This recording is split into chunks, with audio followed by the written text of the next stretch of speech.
Certainly a great deal of concern and a number of perplexed faces. I've been approached not only by diplomats, ambassadors, but by journalists in the International Press Corps here at the United Nations, really confused as to why this is happening in a country that, to many, espouses the highest values of constitutionalism, democracy and human rights.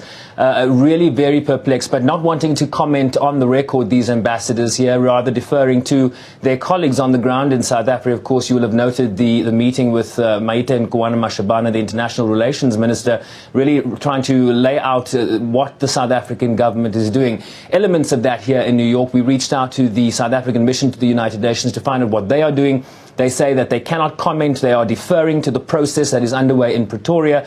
They do say that they might be reaching out to the Secretary General and the President of the General Assembly, really to update the broad membership of the United Nations about the seriousness with which the South African government regards these attacks in South Africa. They also said they might convene an audience with AU ambassadors to the United Nations as early as next week, but none of that confirmed as yet, Babakshni.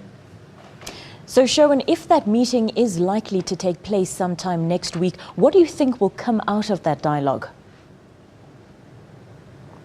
Well, I think very much a response to what we have heard from the Office of the High Commissioner for Human Rights, really calling on the South African government to impose the legal requirements it has signed up to. Of course, South Africa is a signatory to the International Convention on the Elimination of All Forms of Racial Discrimination. The Special Rapporteur, which is an independent expert appointed by the Human Rights Commission, which is based out of Geneva, has a report out dealing specifically with racism and racial incitement, hate speech and acts of xenophobia. And it calls on states parties, South Africa, of course, a states party to the convention, to implement Article 4 of that convention. Let me read to you, Babakshni, what Article 4 says.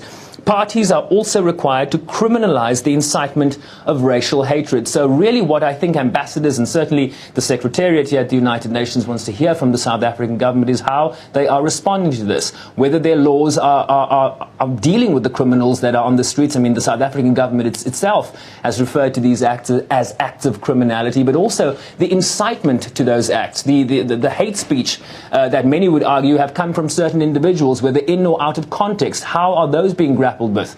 What role will the South African Human Rights Commission be playing in this regard? And I think a lot of questions here and a lot of answers that will be expected from the diplomats that represent South Africa in New York.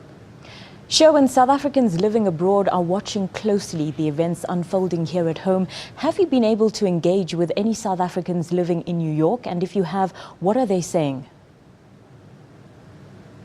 I think broadly on social media, I think people are very disappointed and perplexed at what this is, what has been happening. I've often heard, people say, well, not in my name. This certainly doesn't represent my values and my beliefs. And I think very much a minority really that is grabbing the headlines in South Africa.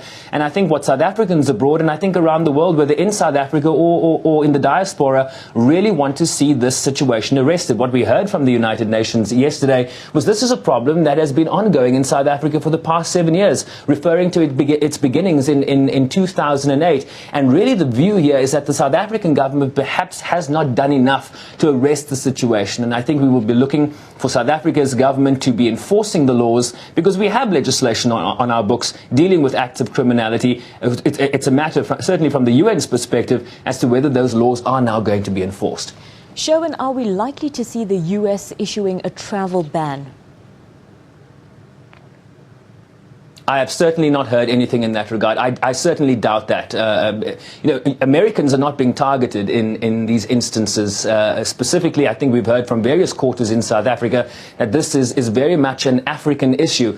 We've heard certainly absolutely nothing from the State Department in terms of travel bans being issued for travel to South Africa.